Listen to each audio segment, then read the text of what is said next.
I've been here before. I used to lecture in here many years, 18 I think. Okay, my name is David Webb. I'm the head of the finance department here at LSE, and this evening is a public lecture given by Dr. Paul Woolley, who's actually been here at the school now for 3 years, where he effectively, with my colleague Dimitri Vayanos, runs the Paul Woolley Centre for the Study of Capital Market Dysfunctionality, which is housed within the Financial Markets Group, of which I was once the director. So Paul is nothing but controversial, so this evening's talk will certainly stimulate your interest. There'll be things with which you agree and things with which you disagree. So the first part of the talk will be Paul's presentation. Well, Paul will make his presentation, then I'll open it up for questions. I'll just say that Paul's actually very well placed to talk about the issues that tonight's presentation are about. He's spent many years in the financial sector as a principal of, well actually it's Woolley GMO, which is linked to GMO, the Boston-based fund manager. Prior to that, he did his PhD at York University 35 to 50 years ago. Was that right? Yes? Somewhere in that interval. And he subsequently worked in the city at Barings and also at the IMF. However, for the last few years he's been here at the LSE where, amongst other things, he's been studying capital market dynamics, fund flows, asset price formation and so on, the size of the financial sector, and some of the agency problems that exist in the finance sector, which are obviously very pertinent at the moment. But today he's going to talk about a manifesto for giant funds, resolving the dysfunctionality of finance. So we all remain to be enlightened. So thank you very much, Paul.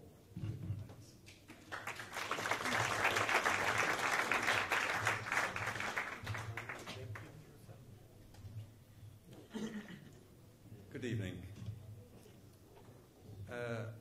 Thank you, David, for that generous introduction. I'd like to talk about, the title of the talk is Manifesto for Giant Funds, Resolving the Dysfunctionality of Finance. Let me explain what this is about. We all know the world has suffered a succession of financial crises over the last 18 years. And the first thing that policymakers do is always to try and contain the damage and restore equilibrium and growth. And once that's in hand, the focus then shifts to try and prevent a recurrence. And this is what's happened in the aftermath of the latest crisis, first the firefighting and now the fire protection. And the debate that's going on at present really is about the sort of regulation that should be imposed to try and prevent a recurrence. Regulation predominantly of banks. In this lecture, I'm going to put forward an entirely different approach to avoiding disaster in the future and to addressing some of the dysfunctionality of the finance sector. And this work stems, or this talk will stem from research going on here at LSE and at Toulouse University, where there's another centre for the study of capital market dysfunctionality. Now, regulation is a negative approach based on restrictions, primarily targeted at banks. And bankers naturally try and resist and circumvent restrictions. What I'm proposing is a positive approach, one that invokes the self-interest of the giant funds. Oh, that's me.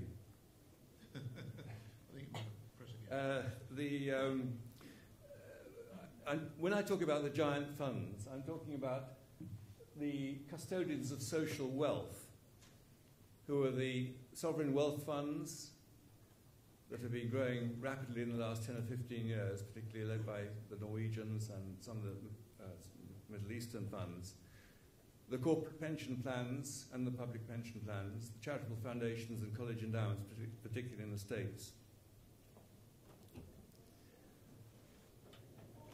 These are the custodians of society's savings. They hold large portions of the equity and bond markets. And the proposal that I'm going to put forward is one that, in my view, addresses the heart of the problems in finance. And I think the giant funds, I'm sure the giant funds have been unwittingly complicit in the creation of a vast, unstable monster that finance has become. And it's cost them dearly. I'll show how that's occurred and how it can be stopped. And I will describe the radical policy changes that giant funds can individually make to improve their individual long-run returns. That's the private gain part of the proposal. And once these strategies are implemented by large numbers of funds on a global basis, that's where the social gains start to kick in. And the social gains are in the form of more stable markets, faster economic growth, and less bloated and exploitative banking and finance sector. These are the fruits of a better system. And the giant funds approach that I'm advocating is not mutually exclusive. It's perfectly possible to continue with the traditional one of regulation and, if you like, attack the problem in a pincer movement. Lest you think, as I go through my proposals, that I'm a latter-day Trotskyite. That's not the truth at all. In fact, I'm absolutely in favour of free markets. The trouble is, they simply don't work, as theory suggests, and everybody has come to believe. And I don't even blame anyone. I don't blame any sector for the mess that we've got ourselves in, except probably the academics, as you'll see.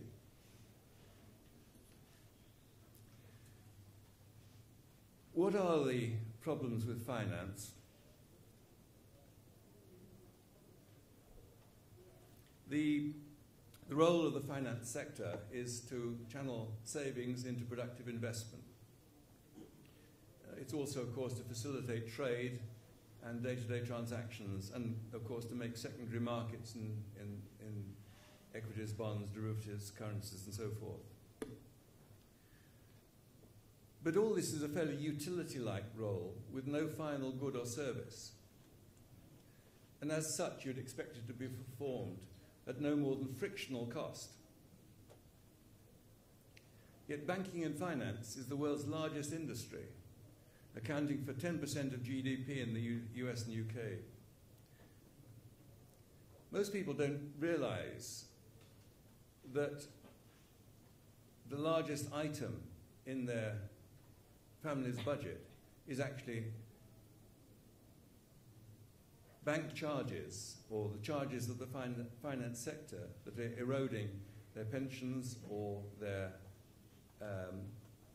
assets, and additional charges on top of their debts, and also, of course, credit cards and so on.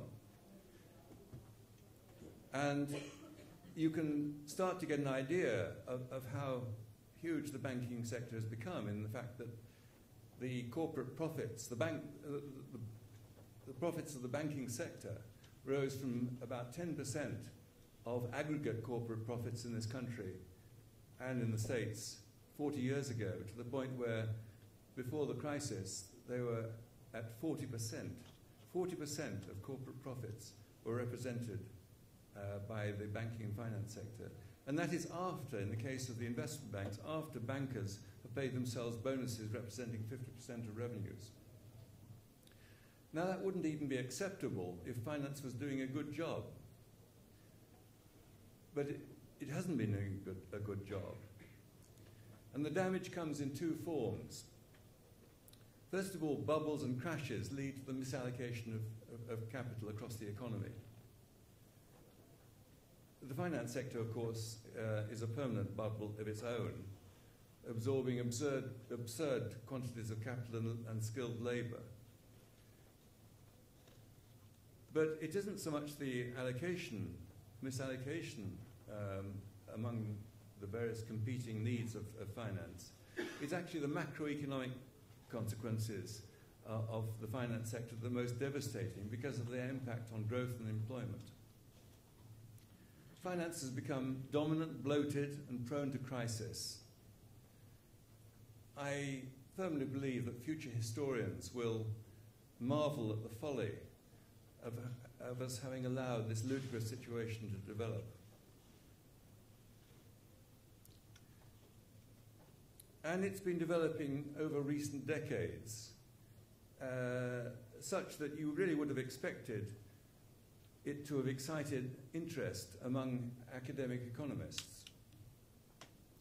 You would imagine them queuing up to explain why finance was growing so large in the economy, but not a bit of it. There have been no academic papers seeking to explain the size of the finance sector, none inquiring whether society was well served by the finance sector. The only exceptions relate to work showing how effective the growth of banking can be in emerging markets to promote growth. Why haven't there been studies? Well, finance theory has developed over the last 40 or 50 years, asserts that financial markets are efficient. The efficient market hypothesis, which was developed in the 60s, holds that prices are informationally efficient. Share prices reflect the consensus estimate of future cash flows. And prevailing theory holds that financial markets are self-stabilizing. Speculators will make money by finding mispriced stocks, either stocks that are too high or too low relative to their fair value, and bringing them back to fair value. And the entire edifice of finance theory has been built on the foundation of efficient markets. So lots at stake. And indeed, academics mocked anyone, certainly in the 70s, who dared to disagree. Jean Fama is reputed to have cried heretic to some rookie who tried to challenge the efficiency of markets. And the efficient market hypothesis has fostered a belief system that determined the actions of regulators, central bankers, accountants, actuaries, you name it. Greenspan, of course, Chairman of the Federal Reserve, didn't intervene in the tech bubble as it was developing in the late 1990s on the grounds that bubbles didn't exist, and if they did, they couldn't be spotted. And the belief system also saw, or implicitly believed, that the vast profits of the banking sector were a sign of a job done vastly well. There was no need to question the size, therefore, and dominance of finance. It extended also to economic models of the economy, which treated the finance sector as a pass-through that had no impact on growth or stability. So prevailing theory for the last 50 years has been consistent with the principle that everyone was pursuing their own self-interest, and that resulted in the best outcome for all. That was the belief system. The status quo in finance was endorsed by academics, enjoyed by practitioners, and encouraged by governments. The events of the last decade, the last decade really, have increasingly thrust a dagger, a terminal blow to the efficient markets hypothesis. Stock market booms and crashes, banking crises and so forth have discredited the idea that markets are efficient and prices reflect fair value at all times. And the search is on for a new paradigm, a new theory of how financial markets work. It's not helped, I believe, by commentators and some economists who go around saying that because markets are irrational, it follows that market participants must be irrational. These commentators assume that economics has to settle for behavioral explanations and declare that all maths was a waste of time. And these have been articles, op-eds in the FT and so forth. I don't believe you have to look too far to see where things have gone wrong. Unfortunately, I think there's been an oversimplification of the way capital markets work. They've assumed that investors invest directly in the stock market, that the investors are representative household investing directly in the stock and capital markets. They've ignored the fact that investors hire others to do the work for them. Let's take the case of the giant funds. On the left-hand side,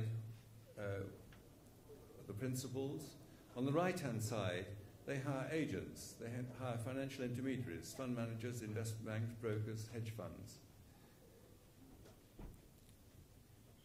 There are multiple principal-agent relationships in finance, but the ones I'm going to concentrate are those that are central to the financial process, capital markets and the pricing of assets. And the implications of delegation are significant. Agents, the term asymmetric information relates to the fact they have more information and better skills than the principals. That's why they're hired. They also have different objectives. Their objectives are not aligned with those of the principals, their clients. And once you factor in the role of agents, the analysis changes dramatically. The theories that incorporate the middlemen, the agents, give predictions that differ radically from those that ignore them. First of all, and these are the two themes I want to emphasize, it becomes possible to explain why stocks and markets get mispriced, how it is that bubbles and crashes occur. The second is that the agents, the fund managers and hedge funds, end up doing better than their clients, the giant funds. The agents end up capturing the bulk of any gain for themselves.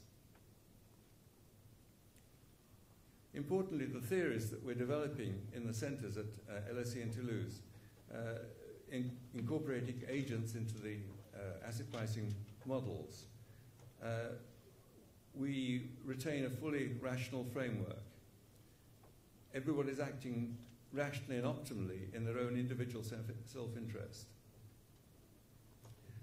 Let me just go quickly through the bones of both those two models. First of all, mispricing and momentum.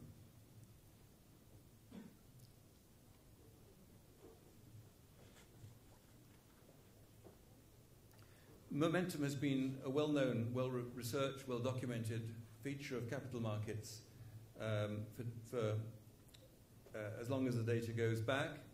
Keynes, of course, wrote extensively on the fads and fashions of investment, leading to the trend-following behavior of market participants. But momentum has remained, until recently, what Fama described as the premier unexplained anomaly, unexplained, that is, in a rational model. I've been interested for actually 40 years in the efficiency of markets, ever since I read I.M.D. Little's book, Higgledy-Piggledy Growth, in the 60s. And that was one of the early works showing the randomness of earnings and prices in stock markets, and one of the early books in the efficient market hypothesis. Anyhow, the tech bubble was to me a wonderful laboratory experiment in how markets work and how momentum gets into the system. My firm was a so-called value manager. We bought stocks based on their expected long-run dividend streams. And of course, tech stocks looked vastly overvalued. They didn't have any earnings currently and nothing in the foreseeable future. And we were underweight in our pension fund portfolios for clients, very underweight in the tech stock sector. And we underperformed drastically in that period, underperforming the index by something like 25% against the FT and the S&P indices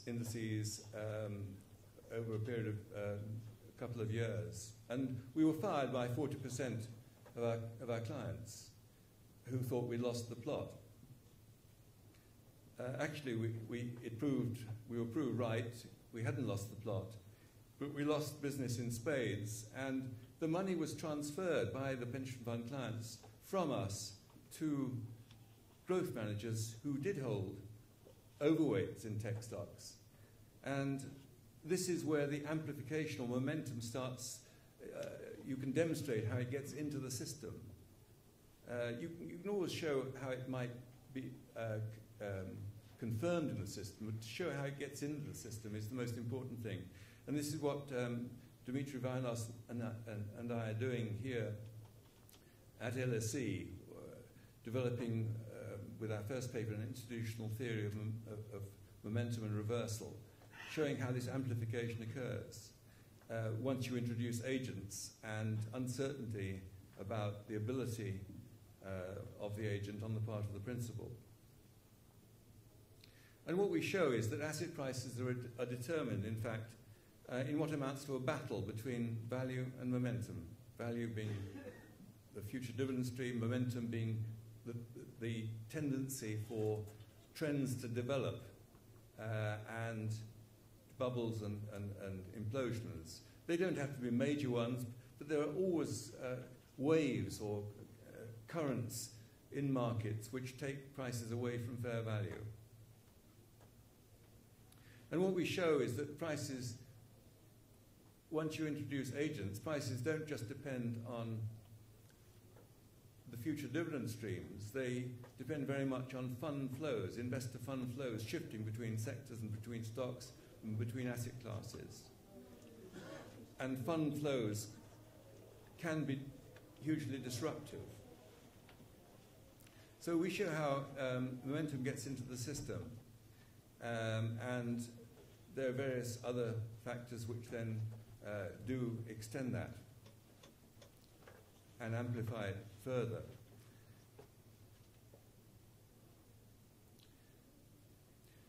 Once you show that you have momentum in markets, as what you find is that it starts to be used as the basis for investment. So instead of managers just using estimates of dividend flows, best estimates of fair value, they start to ride these trends. They start to use just short-run price changes, and they tend to and ignore fundamental value. Indeed, if you held a pistol at my head and said, you've got to outperform over the next 3 months, or I'll shoot you, then I would use momentum. I would use trend following rather than fair value as the basis, because it is so pervasive in markets. And in fact, it is pretty well the dominant driver of prices, trend following momentum in the short term. More than half the trading, by implication, if you look at the turnover, the annual turnover of in equities is about 100%. For some hedge funds, mutual fund portfolios, it's 200% per annum. The composition of the portfolio is changed, in that case, 100% or 200% each year. So what has happened is that delegation to agents has created this fight, this battle between value and momentum, and it's fostered the conditions in which short-termism has been more and more prevalent. And I believe it's a major source of all the trouble. It also drains the value of your pension savings. I mean, just to give you an example, one typically says on a long horizon, say a 25-year horizon for your retirement.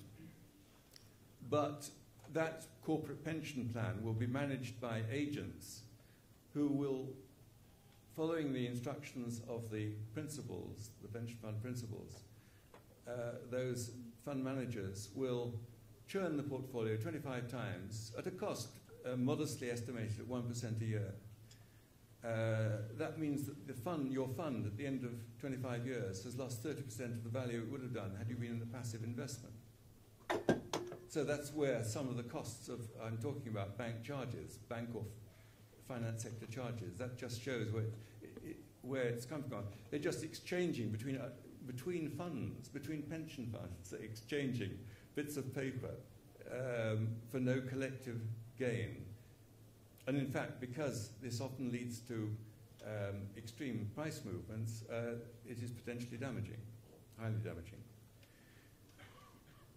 The second aspect is rent capture. The fact that in the principal agent, one of the principal agent problems has to do with rent capture, the ability of the middleman to earn excess profits. And that really has not been examined, in my view. It has been hardly touched, in fact, rent capture in asset management. And it isn't just that the agents are in a position, and this is work been going on at Toulouse, in the Toulouse Centre, it isn't just that the agents are in a position to capture the bulk of the gains from financial innovation, because they're at the intersection of the savings and investment process for the entire economy. They have the potential to extract the bulk of the returns from the entire productive economy. They can bleed the economy dry.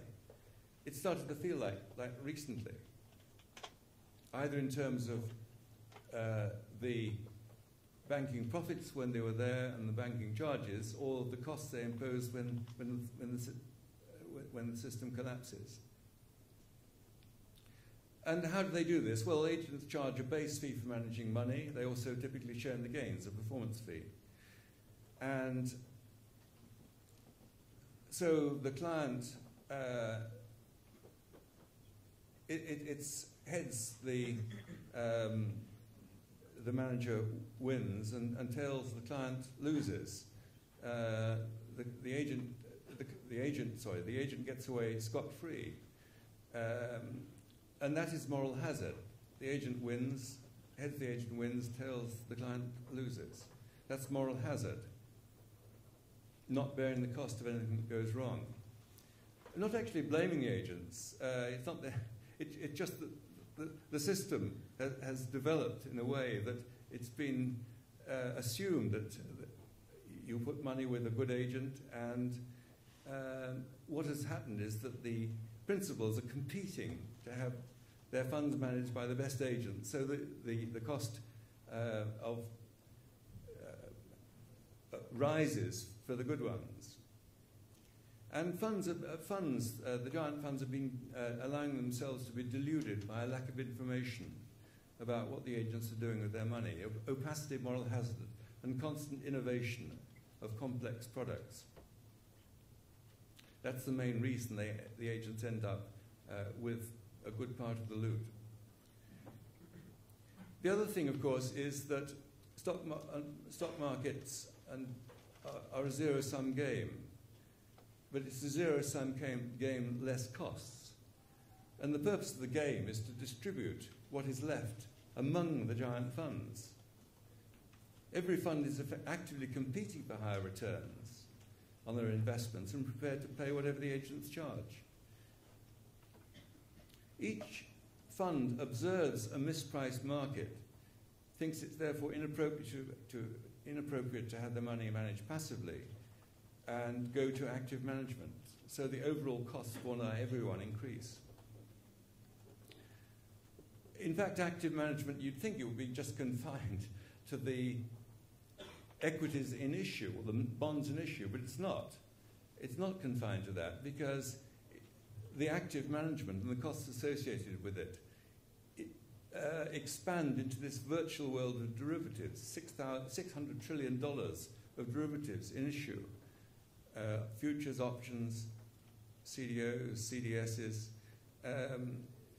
they're all, I believe, the size of it is not testimony to the efficiency of markets and the fact that people wouldn't buy them if they didn't want them. It is actually testimony to the malfunctioning of finance, that the size of the derivatives market is what it is.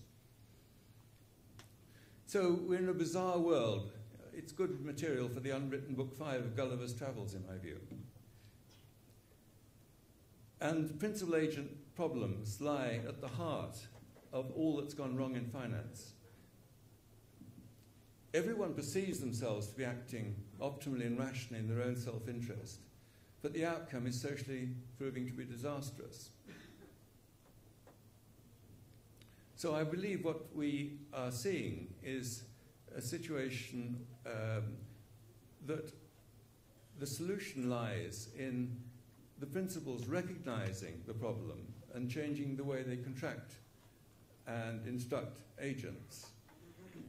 And I propose 10 steps that giant funds can take to rectify the problem. There's every incentive for them to do this because of the private gain that would come to them from doing it, regardless of whether they're adopted by anybody else. It comes in the form of improved long-run returns on their fund. Over the last 60 years, just to give you a measure of what the starting point is, over the last 60 years, pension funds have earned in the region of 5% per annum after inflation.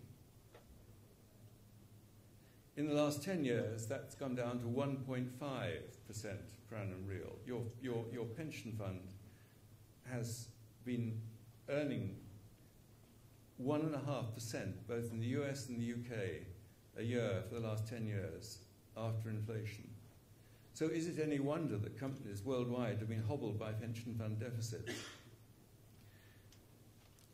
If we assume that the long run achievable is between, say, 4 or 5%, then I believe that the measure, because I would say that the starting point of the 10 years was at the top of the market in 2000. But nevertheless, there's been a striking decline in the returns from long-term pension funds investment over the last couple of decades. What I put together is a manifesto for action. It's a manifesto of policies. I wrote this at the time the election was starting to come along, so I thought manifesto, I'd have my own. And what I suggest is, first of all, 10 action points for giant funds. The first, adopt a long-term, sounds almost like motherhood and apple pie. Adopt a long-term investment approach, concentrating on future dividend flows rather than momentum, short-run price changes. But that is not built in to the contracts. The contracts require, in effect, the agents to pursue momentum-type strategies simply to keep the risk of the portfolio down in relation to the benchmark, keep the tracking error down.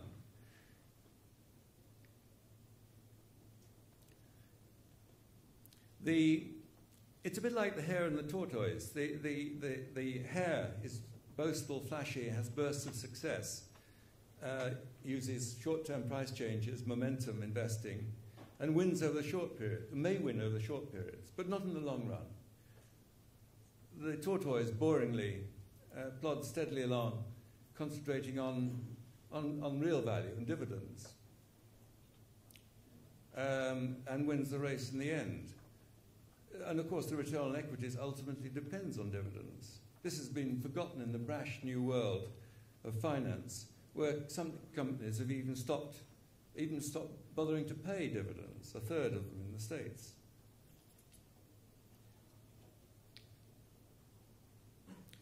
The second is to cap annual turnover of portfolios at 30%.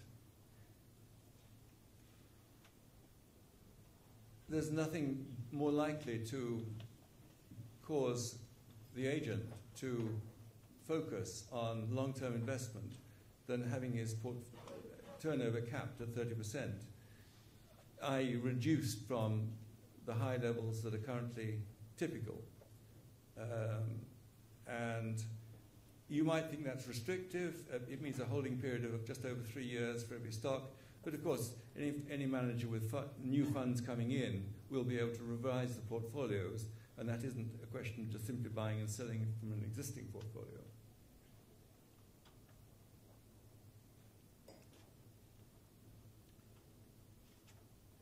Now, this is an interesting one. Understand that all the tools now used to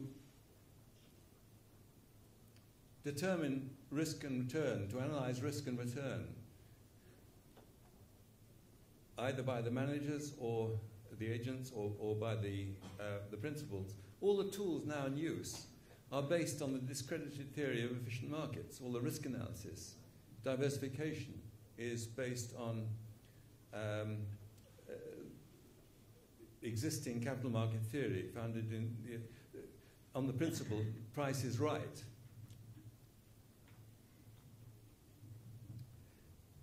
This carries a nice irony, in fact. Investors have been exploiting market inefficiencies for years, but they continue to use the tools that assume market efficiency.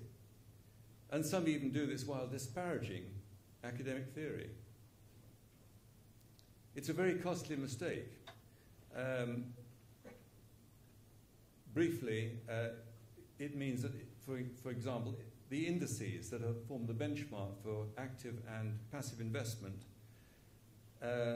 they shouldn't really be used because they're inappropriate benchmarks because they don't constitute efficient portfolios. Remember when Japan accounted for 55% of a global equity index in 1990. It subsequently fell to something like 8% later in the decade. So any index strategy or any active strategy benchmarked on that would be undesirable, to say the least. 45% of the S&P was accounted for by tech stocks at the top of the bubble 10 years later.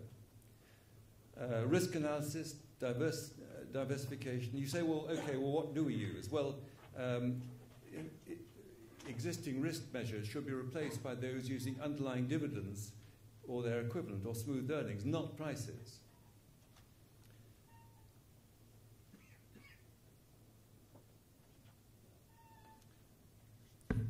It's interesting also that there's been a strong move in the last 3 years for investors to go into alternative investments based on the observed low correlation of those new asset classes with existing asset classes like equities and bonds.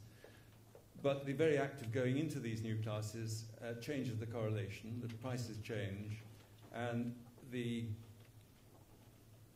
effort is not rewarded, certainly not as much as was expected. Rattling on. Okay, if you don't use a set of indices as benchmark, what do you use? Growth of GDP plus a premium for risk. GDP is based on underlying economic growth. It's an ideal proxy for future liabilities. And you've only got to look at how steady it is over time. We've had a nasty kink lately, but this is a long run, 120 years, 110 years. Also with the Schiller fair value measure taking a dip in the last few years, but recovering. Pretty stable. If you then see, well, look at the S&P over the time, 20 times more volatile, or at least the, standard, 20 times more volatile than the GDP or fair value. If you'd used, say, Tobin's Q approach to investing, that would help to guide you to switch in and out of equities as they got over or undervalued. GDP plus a risk premium is a perfect benchmark. Don't pay for performance fees. Going back to the 10 principles, don't pay performance fees. Trying to assess whether a manager's performance is due to skill or market moves or luck is near impossible, certainly in the short run. And performance-related fees encourage managers to gamble, the moral hazard aspect. Don't engage in any form of alternative investing, hedge funds, private equity, commodities. They carry no long-term advantage over and above investing in public markets because of the high fees charged, because the diversification benefits disappear once they're widely adopted, and because, frankly, the performance data isn't, well, to be courteous, isn't reliable or revealing, sufficiently revealing.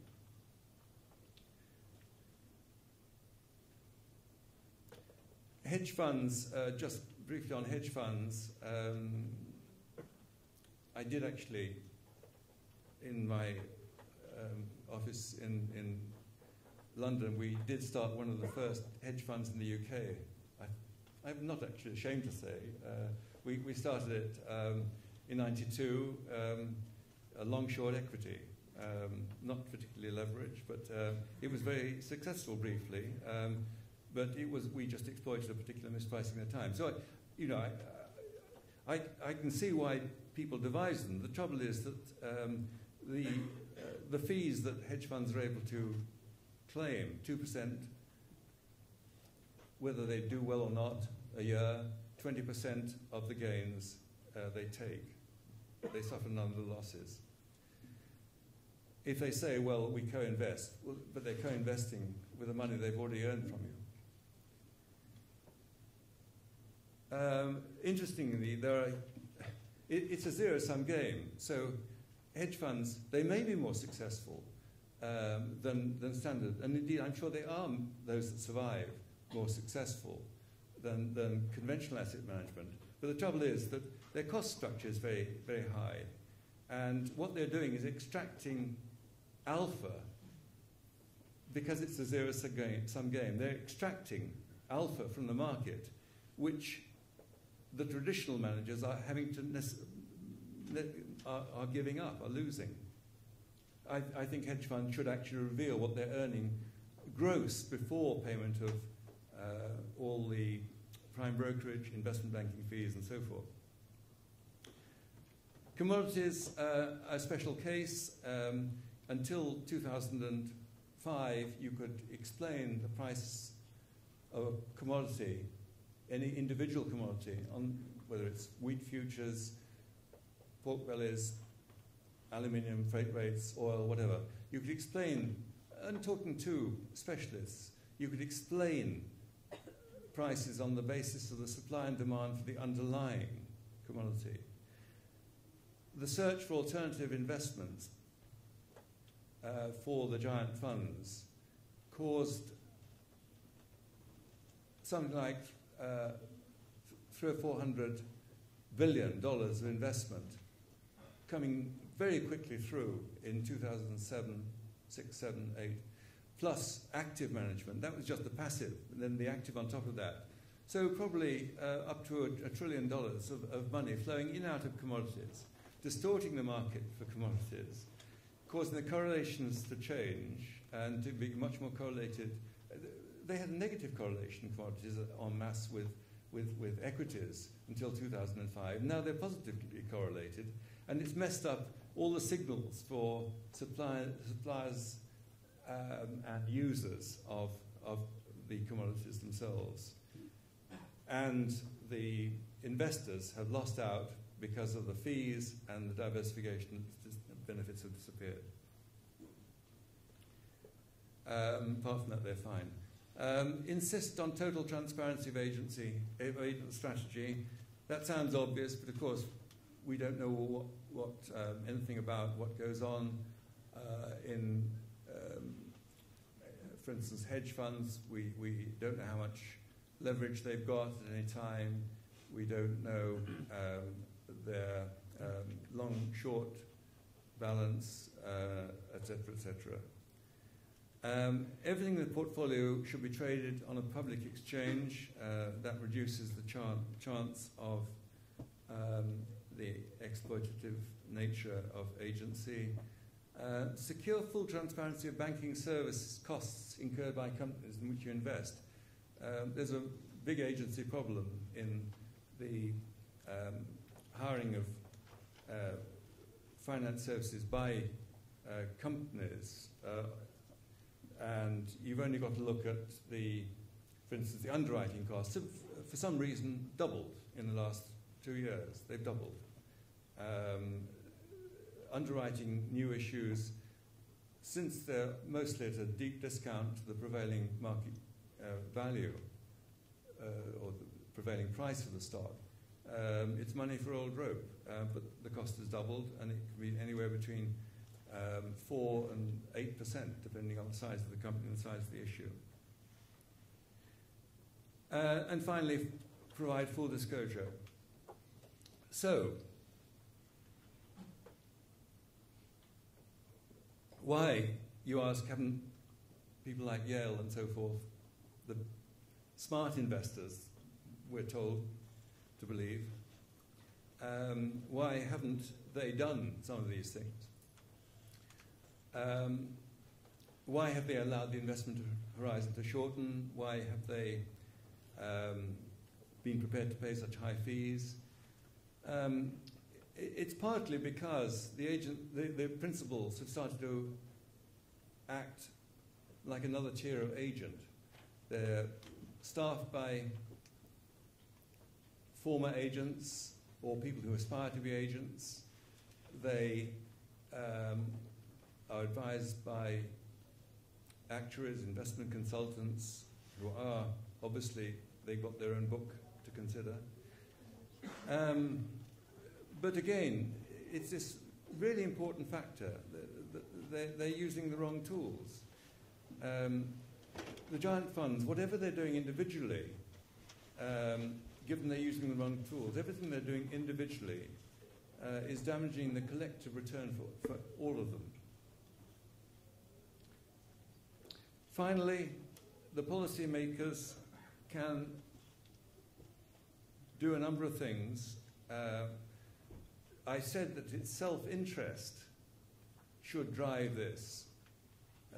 It's a positive approach of self-interest. There's a good reason why the funds should do this. They'll raise their return, even if it's just them and a few others that do it. And I've had a lot of interest expressed in this by very large funds. They are keenly interested in this because they want to know what's happened. Why are their earnings? Why are the returns so poor? And what's happening to the system? Well, there's one thing that obviously calling for the adoption of the Manifesto by all public funds. Another is, in the UK, sitting in the legislation, but hardly ever implemented for the last 30 years, is a provision that a pension fund that allows excessive trading in one part of its portfolio will jeopardize and lose its tax-exempt status. That's been applied in half a dozen cases over the last, in the 80s, and I think only in the 80s, not subsequently. But whether or not, I mean, that's just in the UK, but all these funds I'm talking about, the giant funds, they are all enjoying tax exemption. And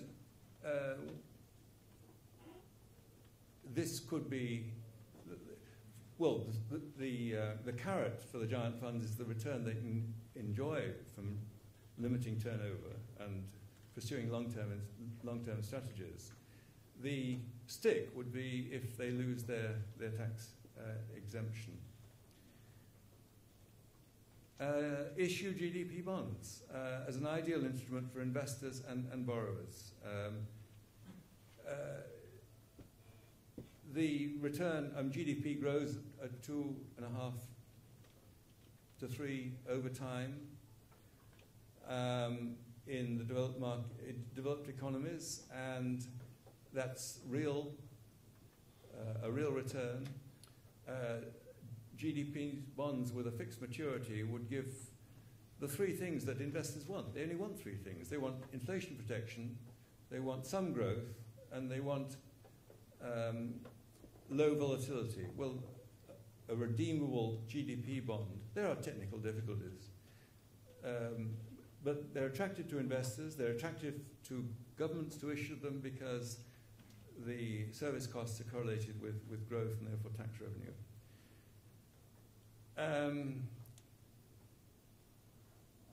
So I conclude that this is a different approach. It's one that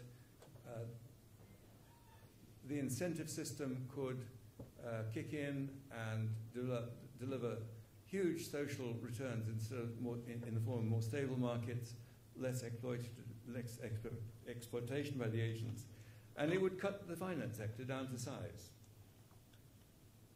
If we don't do something, I think we're going to have another crisis along the line, and that could spell the end of capitalism as we know it. Thank you.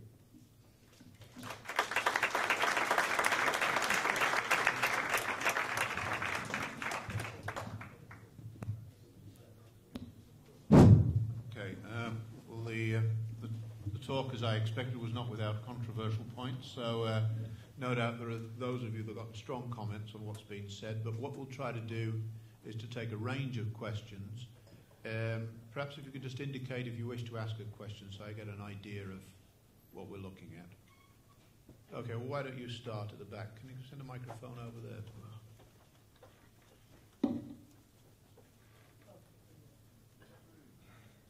Thank you very much for very interesting ideas, I'd say.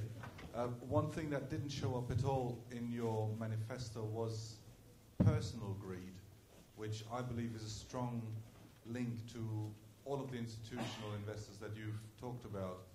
I think the change of management structures and the change of fund managers for pension funds, for example, actually has links to their personal interests, and therefore they may not be as interested in the society benefiting as much as they should when these pension funds were set up.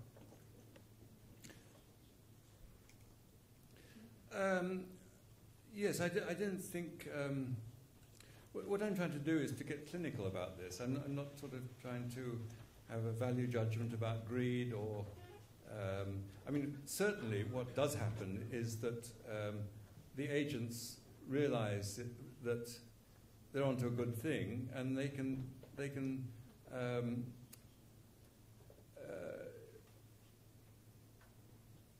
craft the contracts with the principals in ways that increase the likelihood of a good return. There are a number of things that they do as a convention which actually does push up the moral hazard for them, increases the chance of high payoffs. As to the personal greed, well, the trouble is some of the pay structures for some of the, particularly the US and some of the big UK giant funds, the pay structure has certainly caused them to act more like agents. And, one has to get away from that. And I do think that there should be a popular uprising on all this, that people are supine about this, I think, because they seem to have swallowed the idea that if the finance sector is flourishing, then the economy is going to be fine. It's not. It's at all. Finance actually could be really quite boring. I mean, the one thing that isn't done, for instance, is venture capital, where all the ideas come from, hardly gets any money. All this is the greed, if you like, is related to trading in secondary markets, or structured finance, which takes it off the market altogether.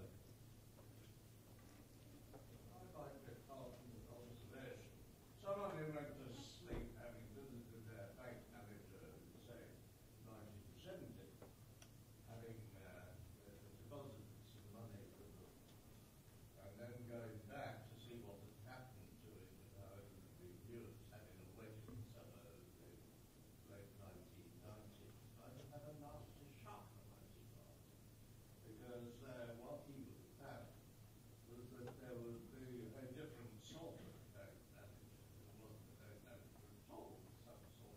Supervisory salesman who was surrounded by all sorts of people who were trying to sell him things, indeed inviting to borrow money rather than to concern himself with the immediate situation of what had happened to his deposits. It was a completely different culture, and the Glass-Steagall culture, which the Americans observed and acted upon, which was the division of that problem of the depositor and the responsibility and the fiduciary relationship between banker, depositor, and usage, fiduciary duties, law. Yes. All those went out of the window in favour of a crazed Yes. salesman. Let me address that. I mean, I'm not advocating we go back 40 years. I mean, a lot of things that have happened are constructive. The reason we didn't have much trading, or a far lower level of trading pre-1970s, was actually because there was a monopoly restriction on brokerage commissions, which kept the spread up in a round trip in equities, even for an institution, would be 3 or 4 or 5%. So that was grit in the system if you had a hurdle like that. The other thing is that there was very little information available on companies. There's been much more transparency about earnings and reporting of earnings, but we are in a new world with much more information, with the ability to deal very quickly. In fact, so quickly. That's something else I didn't mention, which was the high-intensity trading, which is trading by computer in a millisecond. Well, that isn't momentum trading. It's a form of war games between computers at our cost. I mean, the market inexplicably fell just 9% 10 days ago. It fell because somehow the war went wrong, people don't know what the value of assets are anymore. well, that's yes, in a nutshell. Can we take another question, please? Over here, the microphone, please. Thank you for your presentation. I think your manifesto is more of a tactical manifesto. These 10 points are points that any pension fund consultant would have presented to a pension fund, and they would have done this for the last 10 years. It's it's all good advice. However, I think some of the current issues are more strategic. Firstly, do the pension funds or the giant funds have the right assets to meet changing liabilities? And here I'm thinking about rising retirement ages, which have a big impact on sort of the asset mix that you want to put together against these liabilities. Secondly, are giant funds there to maximize returns, or are they instruments of public policy? There, I'm thinking about China, for example, and their huge funds who are there to maximize their returns, but also to invest in some of their failing banks. How should that be? How should they approach that? Thirdly, the problem of transparency, which was an issue 2 or 3 years ago with some of the funds in the Middle East. If anything, you mentioned the Norwegian funds. They've been on the vanguard at publishing their strategies and being fairly transparent about it. And then the fourth point is, we are talking about dysfunctional markets, and I think the challenge right now for these huge funds is, how do they invest in a deleveraging market? Does it change their asset mix? So I think those are more the strategic issues that these funds have in front of them, rather than these tactical 10 points of your manifesto. Well, first of all, I would challenge your view that this is something that's been hawked by consultants, asset consultants, for the last 10 years. I don't think there are too many who said don't invest in hedge funds, private equity, or commodities. In fact, quite the contrary. The second point is that the IMF has put together with the sovereign wealth funds, what are called the Santiago Principles. This stemmed from a conference 2 years ago in Santiago, and it really is a rather mealy-mouthed set of principles, just the sort of thing you'd expect, like more transparency and the quality of the manager. There's nothing explicit about any of the things that I mentioned. The third thing is that I have been talking to, and been asked to talk to, a number of sovereign wealth funds, a number of the giant funds, and I can tell you they are extremely concerned about the situation and want to know what to do about it. There is not the Yale model that started to form the principle of investing. The Yale model, which followed by Harvard and the other endowments, which lost 30% of value in the last 2 years for them. They had good returns up to that point. David Svensson of the Yale Fund was not just an early bird, he was an initiator. He actually would come along and say, what are your best ideas? Okay, we'll give you some starter money for it. So, that was fine. And that's how he did well out of his strategy of hedge funds. Hedge funds have, first of all, the hedge fund owners have made more, either the same or more money out of the hedge funds than the people who have put the money up. And that's on the basis of the reported return figures. But the trouble is, people, and this is classic, people put money into a strategy or with a firm or into an asset class after it's done well, and they pull it out after it's done badly. So the money-weighted return, we don't use money-weighted return in reporting performance, and we should. Firms that have display their record in terms of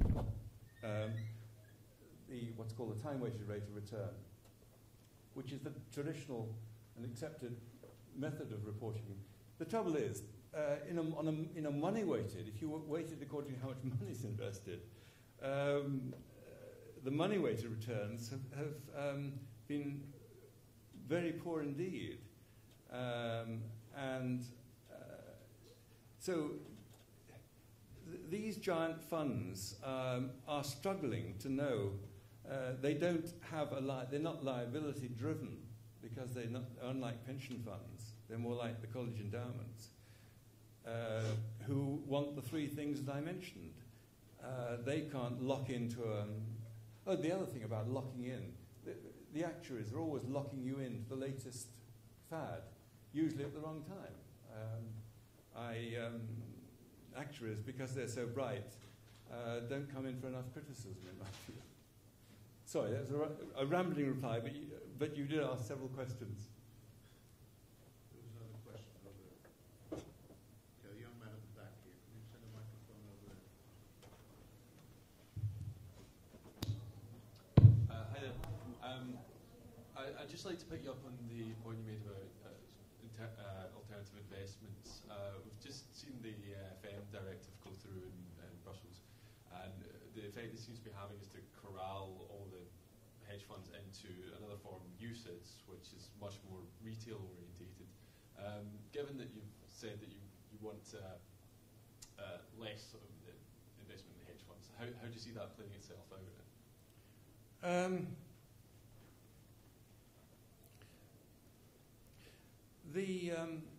It's interesting that France and Germany have a much more negative view of hedge funds than Britain. We are host to 80% of the hedge fund business in the UK. The attitude of the French and Germans is that they tend to be disruptive to markets, a view I share because of the short-termist strategy. They tend, not all of them, but most of them, even the carry trade is a momentum strategy, in fact. That's a sort of footnote. The trouble with hedge funds is they started off with high net worth individuals, people who had enough money that it didn't matter if they lost the East Wing into hedge funds. But then they went into the institutional field and pension funds and other giant funds started to use them. And now it's coming down to the poor man in the man in the street. And I'm sure he'll get even more ripped off by them. They are really, they suffer from all the problems that I've mentioned of opacity, moral hazard. What do hedge fund managers themselves do with their own money? They keep it in cash or in passive investment. I think that if I got a bunch of hedge fund managers, they would mostly agree with me on what I've been saying, if they were honest. So I just hope that, the danger is that because we've been rather clever and relied on our banking services to fund our balance of payments or our current account deficits for 150 years, losing our financial services would be a costly step. But we've got to bite the bullet sometime, because the finance sectors won't continue to be the cash cow it's been. Over here. You've got it. The notion of shareholder value is very prevalent in investment circles. Do you think that de-emphasizing this shareholder value of having quarterly reports and trying to meet them and so on and so forth is also part of your effort to rein in this activity?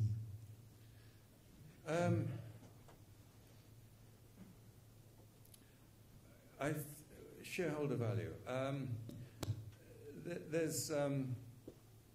I'm not making the case for corporate governance in terms of or activism.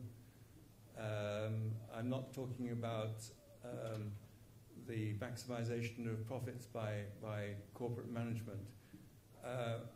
I'm really focusing much more on the principal agent problems in investment. And if you like, what I'm saying is, I mean, when I'm talking about the private gains that are achievable, I'm saying that these funds are price takers, so they're just accepting whatever the returns are from the companies or from the asset classes, without seeking to change the cash flows or to improve the cash flows or generate activism or pursue shareholder value. I mean, a lot of damage was done in corporate finance, where you have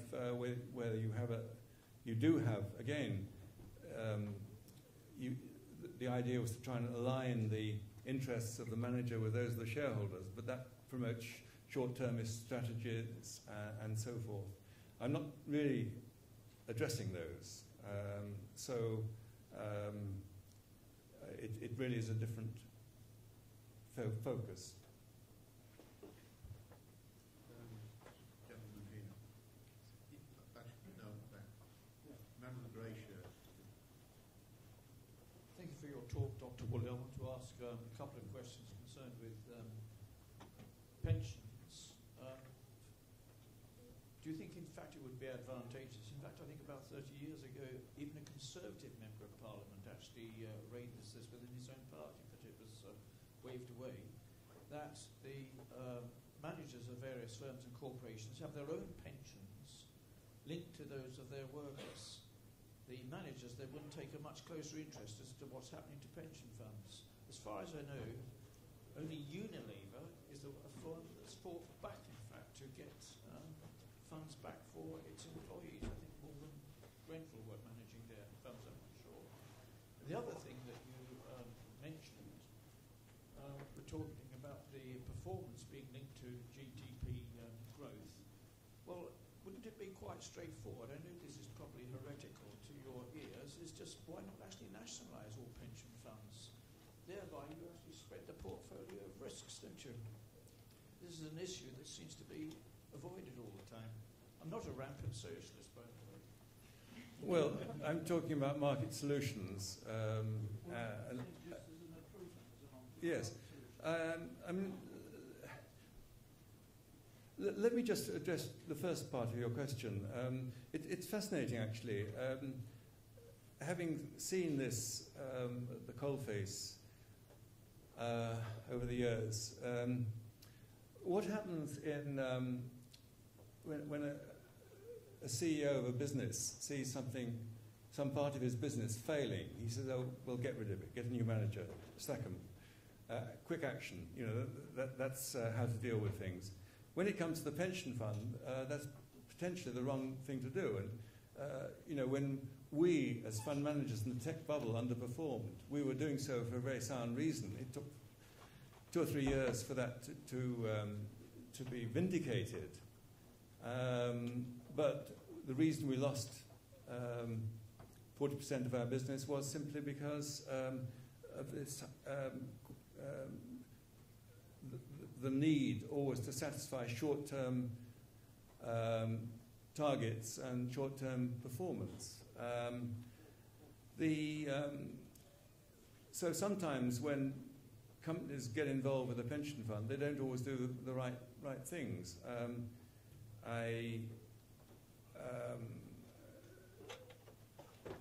I think that if some of the points that I've been raising, I think it's actually a lot of it has to do with lack of knowledge. It's trustees not being aware of what's happening and of they're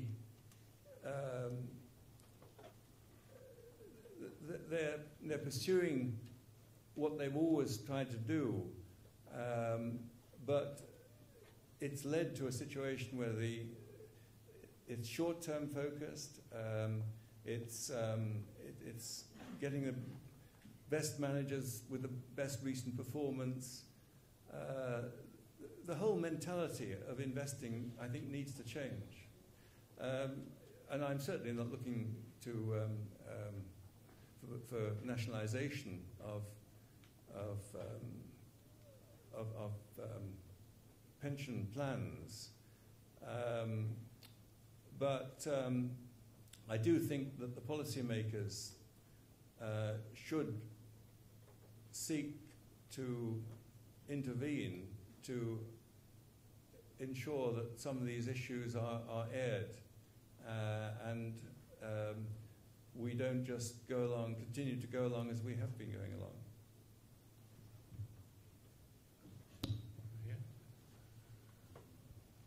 Fine, thank you. Very interesting talk. You've raised very many issues which perhaps for those amongst us who aren't economists give us a deeper insight. What strikes me from what you were saying is at the moment in this country and in the West there is a demand for greater accountability, greater transparency, and we see that not just in our economic markets, but we also see that in Parliament, and we see that in legal duties, such as a trustee. As a trustee, trustees have various legal duties, and perhaps it's back to what you were putting to all of us. We need to make our government far more accountable and far more transparent, and precisely the very same issues that we need to address to our political agents. We need to do exactly the same for those who are in a position that govern the economic markets. And more specifically, we need to be very well aware of the central bank. The tragedy is too many people are not fully conversant with the background of the central bank and its governance factor with these conflicts of interest. I'd like to hear your views on that. Yes, I mean, how you bring this off, how you bring it off, is potentially daunting. I do think there's a huge opportunity, actually, at this very moment, because the IMF has sold $12 billion of gold and is setting up an endowment fund. And the Crockett Committee has proposed this sale of gold and for the use of the fund to fund the IMF's activities. And it proposed indexing. Well, I believe that there are a number of people at the fund who accept some of the ideas that I am talking about. I can't swear by it, but I think that if you could get the IMF in a very high-profile way to act, I mean, for God's sake, you know, they should have the interests, one of not only the self-interest of maximising return, but the interest also of stabilising markets.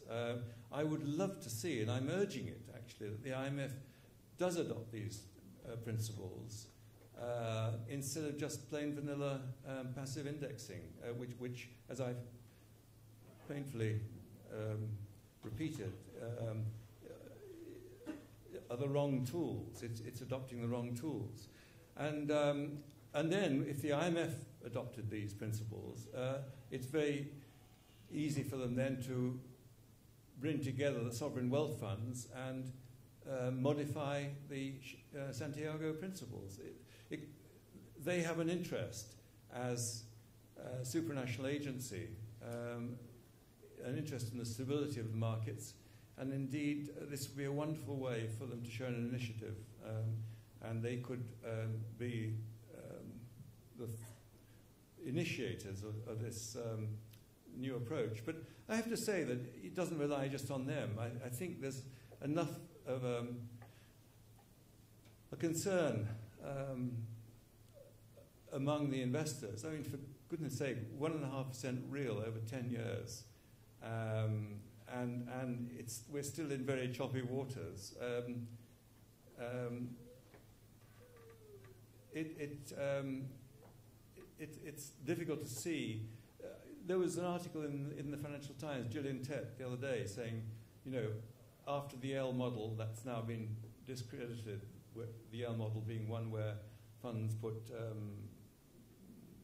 50% into hedge funds, alternative investments, and so forth. That's been discredited. So what's next? So I think what's next is what I'm talking about. Well, you've had your turn. I know, but I haven't finished. You never asked. Excuse me. Sorry, I'm the chairman. I am the chairman of the meeting. I'm asking this chap here to speak. Please, there are rules here which I'll give you a copy of. Yeah. Okay. Thanks very much. Yeah. Correct me if I'm wrong. The crux of your argument seemed to rest on 2 points.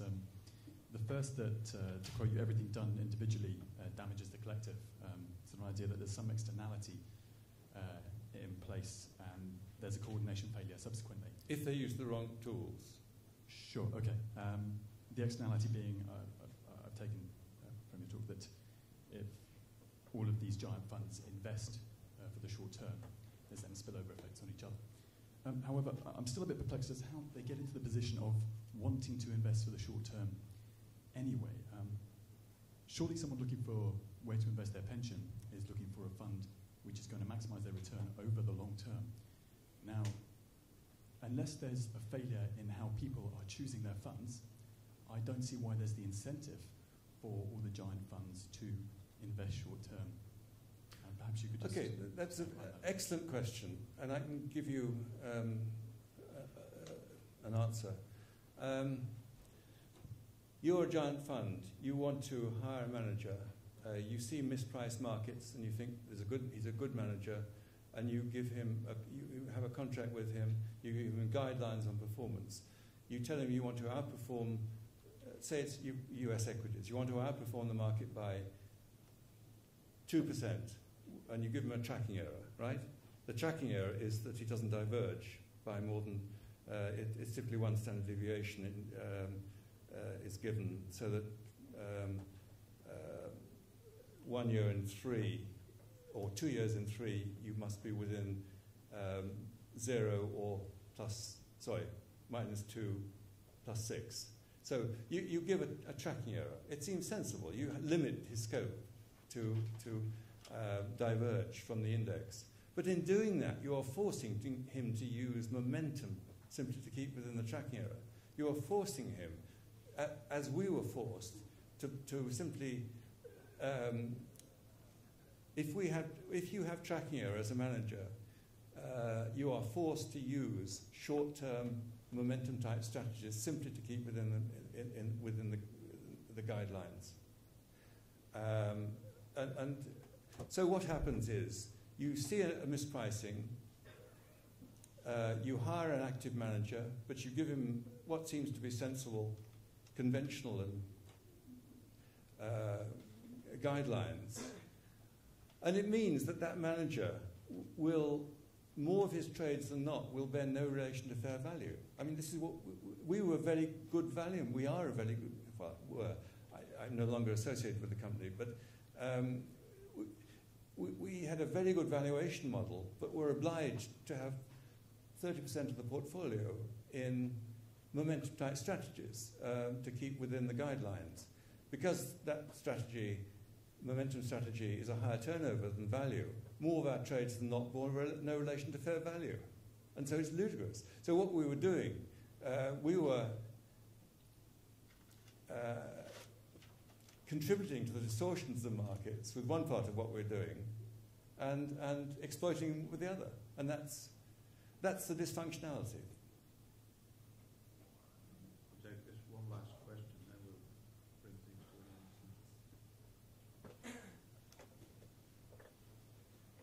Thanks very much. Yeah, I just wanted to ask about, or if you could perhaps elaborate a little bit more on what you were saying about diversification.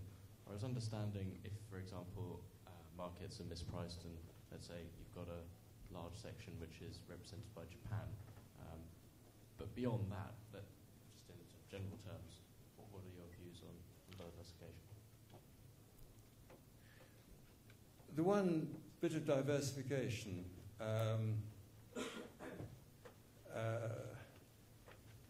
well, I mean, personally, my view was always to have a third in cash, a third in property, assuming I was solvent, of the time, a third in cash, a third in property, and a third in equity. So that's a sort of rule of thumb, diversification. I mean, I was talking about diversification, and diversification is a good thing, but you should base it on the cash flows rather than the prices.